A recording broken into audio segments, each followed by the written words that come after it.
한국을 포함해 아시아 증시가 크게 흔들린 하루였습니다. 최고 수준을 유지하던 미국의 국가 신용 등급을 신용평가사 피치가 한 단계 낮췄습니다. 그 파장이 아시아로 먼저 온 것입니다. 환율과 주가 모두 불안했던 하루, 이 여파가 언제까지 이어질지 박정호 명지대 특임 교수 모시고 들어보겠습니다. 네, 교수님 어서 오십시오. 예, 안녕하세요. 피치가 원래 다른 신용평가사에 비해서 좀 박하긴 하죠. 그런 평가를 많이 받습니다. 그래도 기축통화국인 미국의 신용 등급을 낮췄다라는 거는 그 파장이 심상치 않긴 할 텐데 왜 낮췄다고 합니까? 예, 피치가 원래 그 신용 평가를 할 때요, 이 이유를 밝혔는데 모든 피치뿐만 아니라 국가 신용 등급을 평가하는 것은 개인의 신용 등급과 똑같다고 생각하시면 좋을 것 같아요.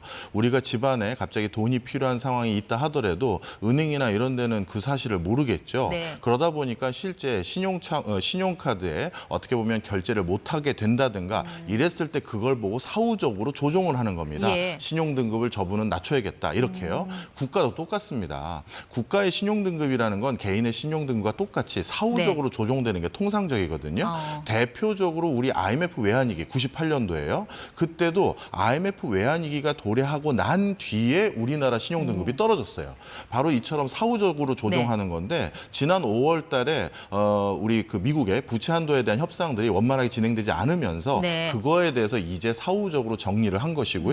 그러면서 사유를 분명히 밝혔는데 두 가지 정도를 크게 꼽을 수가 있습니다. 미국 거버넌스 체계가 불안 요인으로 작용했다. 앞으로 부채 한도나 이런 것들을 조정하는 것이 원만하지 못할 것 같아 보인다라는 게 하나였고요. 거버넌스라는 거는 뭐 정부를 말하는 말합니다. 거죠? 그다음에 예. 두 번째 같은 경우는 미국의 부채가 당분간은 올라갈 것으로 확정적으로 보인다. 그런 것들을 미리 반영한 것이다. 이렇게 말씀했습니다. 그 부채 한도 협상을 항상 막장까지 대치하다가 마지막에 늘 해결하는 순간이 반복이 되니까 그렇죠. 어떤 정치 리스크로 본 것 같고 그리고 또 늘어나는 어떤 재정 적자, 부채 위험 이 두 가지를 강등의 이유로 꼽았다. 항상 이게 과거 데이터로 이렇게 그러니까 신용 등급을 평가하고 이렇게 문제를 해결해 왔는데 왜 제닛 옐런 미 재무장관은 좀 반발을 했어요. 그러면서 왜 옛날 자료 가지고 와서 이렇게 자의적인 결정을 내렸냐. 옐런 연준 의장까지 하신 분이 그거 모르진 않았을 텐데 왜 새삼스럽게 이런 반응을 보이셨을까요? 예, 미국이 내년에 대선 선거가 있다 보니까요. 요즘 행정부로서 이 선거를 대비하기 위한 어떤 책무도 같이 가지고 있다고 보시는 게 좋을 것 같습니다. 자넷 옐런 같은 경우는 미국의 국채를 발행하는 최종 이제 책임자이기 때문에 이 미국 국채 발행의 어떤 원만함이 이루어지지 않아서 그것 때문에 미국 국가 신용 등급이 떨어졌다? 이것은 반대 정권인 어떻게 보면 공화당의 공격의 사유가 될 수가 있거든요. 그러다 보니까 본인이 어떻게 보면 책임을 가지고 있는 정치적인 입장에서의 발언이고요. 자넷 옐런은 말씀 주신 것처럼 연준 의장까지 했던 사람으로서 당연히 모를 리가 없죠. 그러니까 경제 사령탑으로 한 말이라기보다 정치가로서 한 발언인 것 같다. 자, 어쨌든 그 개인도 신용 등급 내려가면 돈 빌리기 어려워지잖아요. 이 나라도 신용 등급 이렇게 내려가면 그럼 미국에는 좀 어떤 일이 벌어지는 겁니까? 네, 방금 말씀해 주신 거가 정확한 지적이신데요. 개인이 신용 등급이 낮아지면 돈 빌리기가 어려워지고 그리고 신용 등급이 낮아지면 비싼 이자를 내가면서 돈을 빌려야 되는 거죠. 우리가 신용도가 좋은 사람들은 저가의 이자율을 내면서 돈을 빌리는데 신용 등급이 안 좋은 사람들은 높은 이자를 부담해야 되잖아요. 국가도 똑같습니다.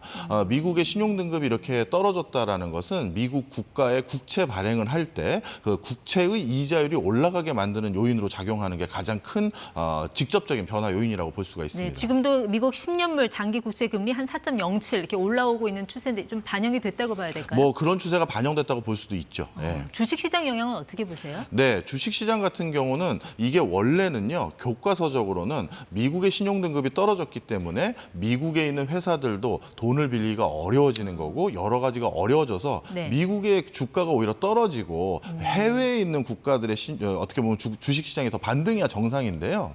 이런 미국의 그 신용 등급이 떨어졌다는 건 전 세계에서 가장 안정적인 국가의 신용 등급마저 떨어진 것은 전체 국제사회의 여러 경제적인 어려움을 반증한다라고 보기도 합니다.